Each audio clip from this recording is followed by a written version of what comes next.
Got a fancy group of folks behind me, which I'll be introducing just in a moment. I want to thank everybody for being here and for giving us the privilege of talking about Department of Motor Vehicles. This is always a favorite topic for elected officials, particularly governors. Each governor has been overwhelmingly successful in their efforts to reform the DMV. There's been no major incidences over the course of the last few decades. And the DMV is considered one of the most popular experiences for the vast majority of Californians and Americans. So it may come as a surprise to some of you that we're here to talk about recommendations for improvement on a system that's so widely embraced by Californians and others. I'm just checking to see if any of you are paying attention or are awake. If there is a theme now on topic of this press conference, it's Underpromise, overdeliver. I am not naive about the challenges of the Department of Motor Vehicles. I actually wrote a book with a preamble that said the DMV is on the leading cutting edge of 1973. That book came out just a few years ago. My point being the systems that underlie, that hold up the Department of Motor Vehicles, the architecture, the technology is Byzantine. It's technology that predates Cobalt.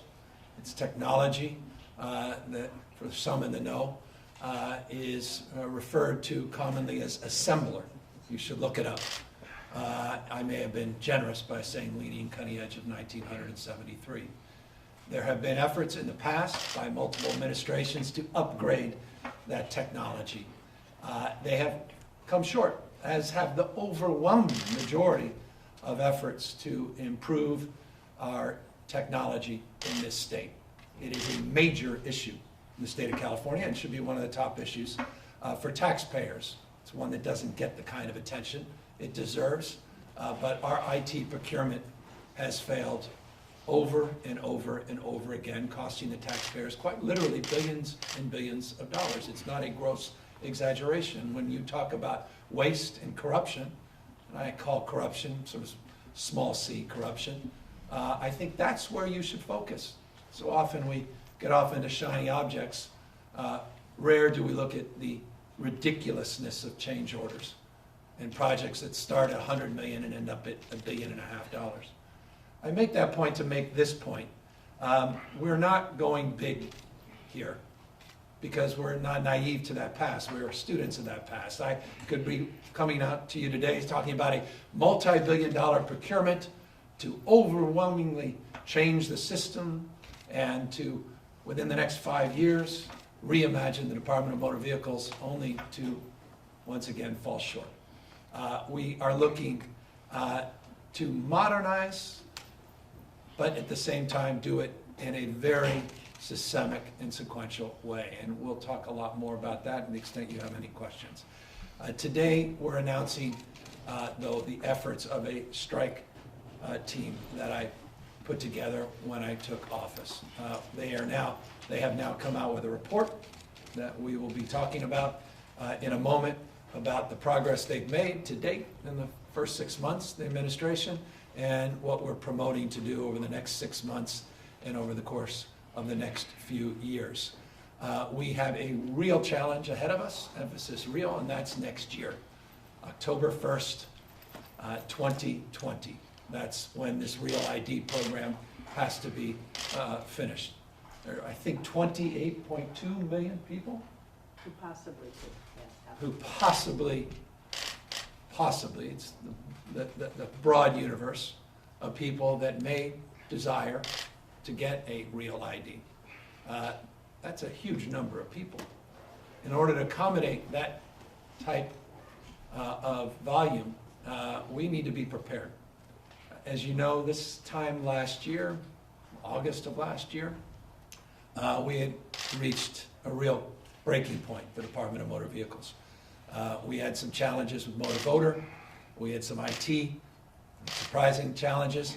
It led to a lot of frustration, consternation, a lot of bickering back and forth upstairs. Led to need and desire to do an audit, some pushback on an audit, because what was it going to find? Maybe everything we already knew. But there was a sense of urgency, and that urgency led to some increase in personnel, increase in the budget.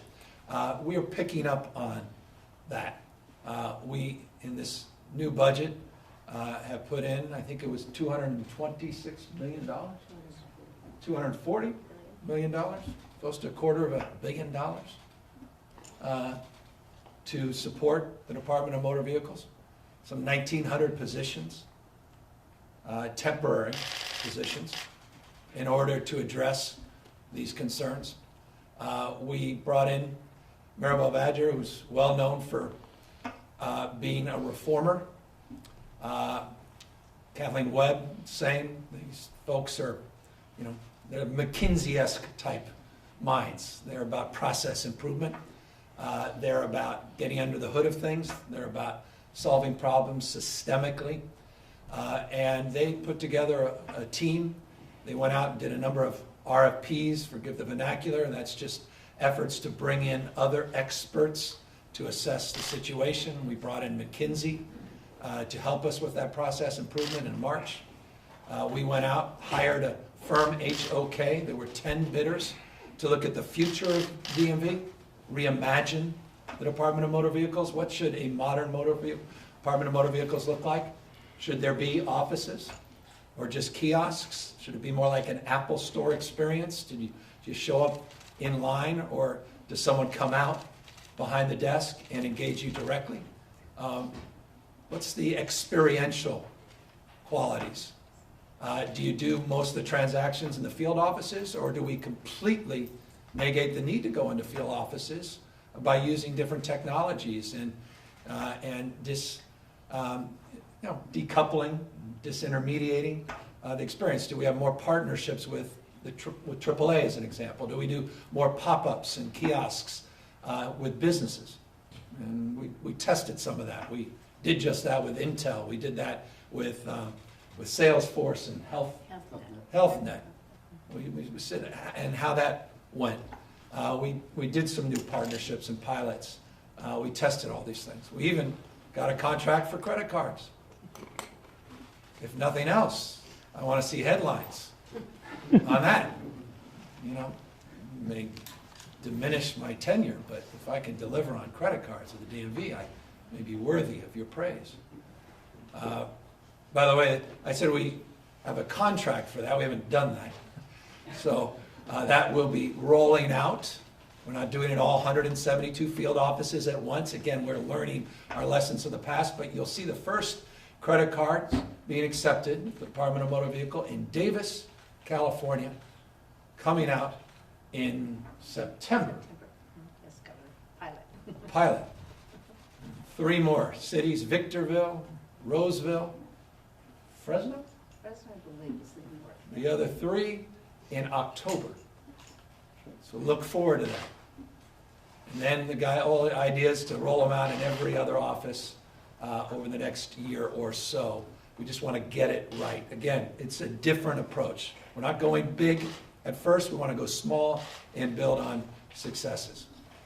So pop-ups, more kiosks, different partnerships, a process improvement approach, bringing in the future by bringing HOK and others to reimagine a DMV experience that will allow us to accelerate a new strategy and approach. We don't want to just pave over the old cow path, but we need to stabilize things in these 172 field offices. We built on what the Brown administration did on expanding hours. Most folks don't know you can go in DMV, at least at 62 locations on Saturdays. The utilization on the weekends is really low because people don't know. So we realized we need a marketing campaign. DMV didn't have one. So we're investing in a marketing campaign, not just around extending hours, but also around the Real ID program and preparing for it, trying to get more people in sooner, or at least getting people to prepare to come into our field offices by getting all their information, which means a new website. We are about to roll out a new website that's not just about pictures and colors. It's a process improvement website. We did this hackathon. It's all the things I love. Forgive me for being long-winded. I know you're looking for a soundbite, a quick clip, and then you want to ask me about Trump tax returns.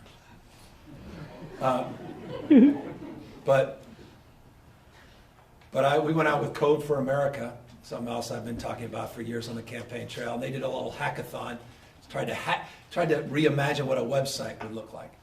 And so we're going to have a new website that's got a sort of micro sites that will have what you really need, meaning Real ID is going to be right there on the home page saying, here's what you need for the Real ID, here's the information. So it's a different approach. So that's also part of this. So marketing, new website, credit cards, building our IT capacity in a sequential and thoughtful way, making sure we're not overstating our progress and success, but also making the point we made progress and success. And let me just end with that. Last August, you would have been spending 58 minutes more waiting for a transaction than you would today. That's real progress. We had 16% of customers last August spending over 2 hours. Can't make that up for a transaction. Today, it's 0.005. I'll repeat, 0.005. 16%. Just last August. That's some progress. That said, just an hour ago, the entire computer system was down.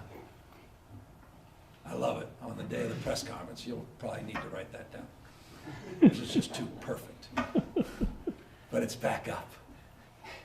I mean, that's the nature of this. It didn't go off forever. I mean, it's the nature. And why? Again, it's this old technology system that has, it's barely put together. I think there's some guy in Hawaii. Yes.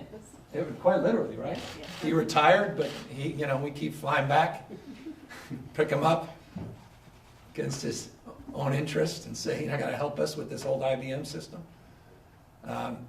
It's that interesting. So again, forgive me. I hope I've made my point. Got work to do. DMV is the retail face of government. There's a reason people don't love government. People are frustrated. There's a belief system, at least with 40% of Americans, that use the DMV as the reason they're a member of a certain party. Because they say government can't do its job.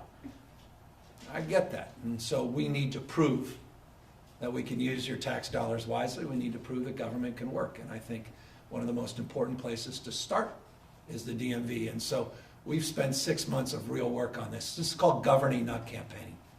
We're consumed in this country by campaigns, who's up, who's down, and politics. This is governing.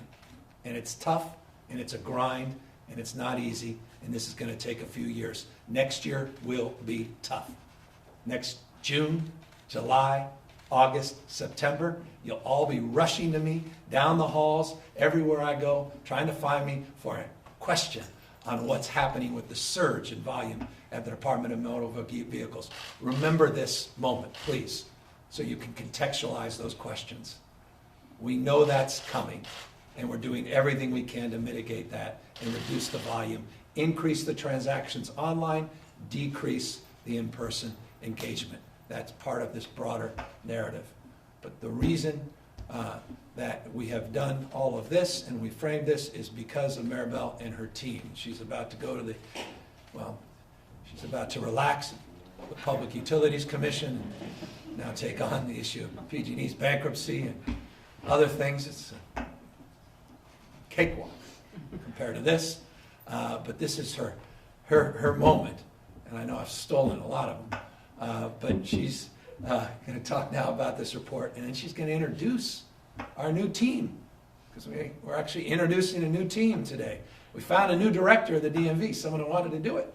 We'll talk to Steve about what he was thinking, but also introduce why we think he is a great choice and how enthusiastic we were to be able to find him, and how serious he is about this task.